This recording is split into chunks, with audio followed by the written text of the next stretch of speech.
So it's been nearly 14 years since Incredibles 1 came out in theaters, well, I guess 14 years ago. It may have been 14 years since the first one came out, but it certainly didn't feel that way when I was watching this movie. I had a really good time watching this movie. I had a big silly grin on my face for a lot of the movie, and a lot of that was just due to a lot of great elements of the movie. The animation in this movie is, it's spectacular. I was consistently impressed and entertained by all the animation all across the board, especially in the action sequences. You do have most of the original voice cast from the original returning, and they all do spectacular jobs. Craig T. Nelson's work as Mr. Incredible in this one, I think, is it's a nice, refreshing change of pace from how his character was in the first one. He sort of takes the back seat in this one compared to how Elastigirl, who's voiced by Holly Hunter, is now sort of the lead of this movie.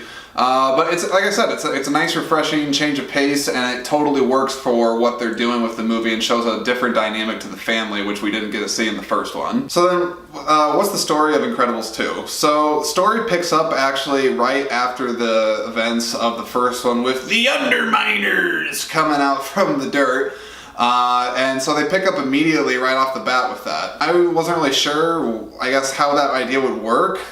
Typically when it's been this long for a sequel, they sometimes figure the years into it or the age or whatever, but after seeing kind of how they did the movie, it made complete and total sense to pick up immediately right where the events of the last one left off at. I think for fans of the original one, wondering, what happened with the Underminers at the end of the first one, it was extremely gratifying for them because, like I said, this movie picks up right off the bat. You see exactly what happens with that. The stuff with the Underminers happens, and then we sort of get a different dynamic, which I mentioned before. So this time around, there's this new organization who Bob Odenkirk, him and his sister, which I did not look up who the voice of her is in the movie.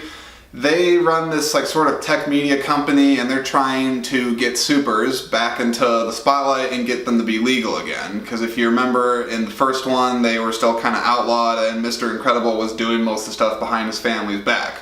Well, that theme is still there, but then this time they decided the smartest play is to actually go with Elastigirl instead of Mr. Incredible and have him stay home with the kids. Mr. Incredible staying at home, it pokes fun at some guys thinking, like motherhood can be easy, things like that.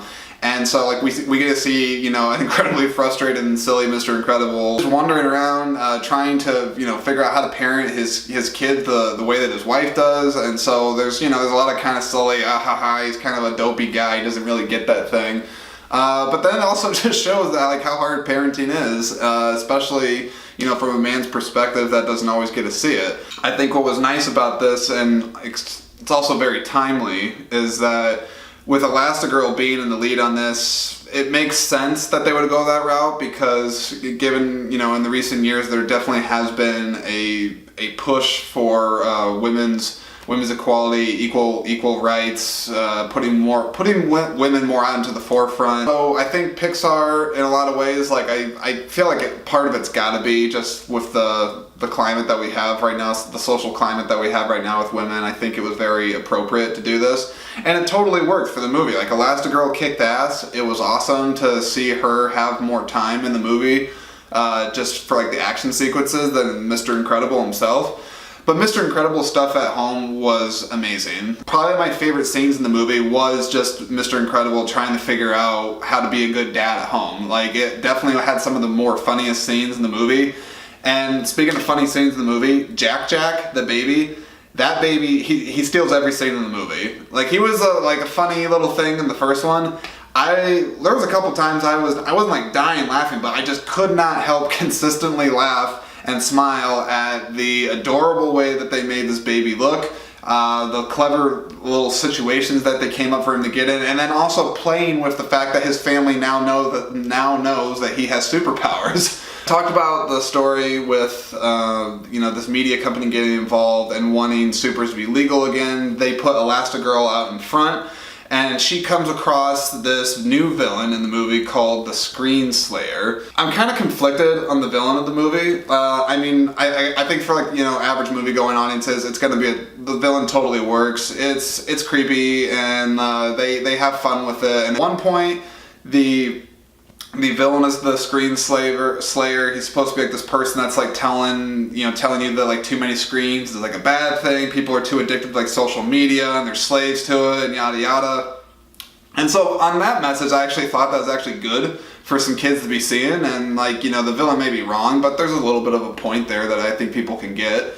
But at the same time, it was also, I think, one of the weaker elements that the movie had. And there's not many weak elements to this movie, just for the record. Like, I thoroughly enjoyed this movie, and I definitely recommend that you see it, especially if you enjoyed the first movie. If I'm critiquing this movie, I will say that I did think the villain, compared to the first one, is certainly subpar. It's not as good or as strong as the first one, but it's passable. Then another thing is that I don't think that this movie needed to be 2 hours long. That's, you know, it's again a minor nitpick. I think for people that have been waiting for 15 years, 2 hours might not even be enough.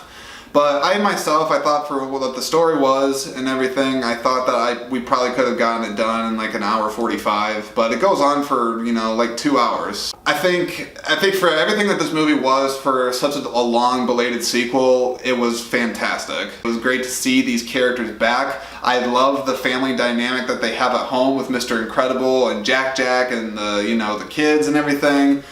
It was super, super good. Incredibles 2 gets an A. It gets an A. I'm not going to give it an A+, because like I said, I thought the runtime was a hair too long and the villain could have been a little bit better.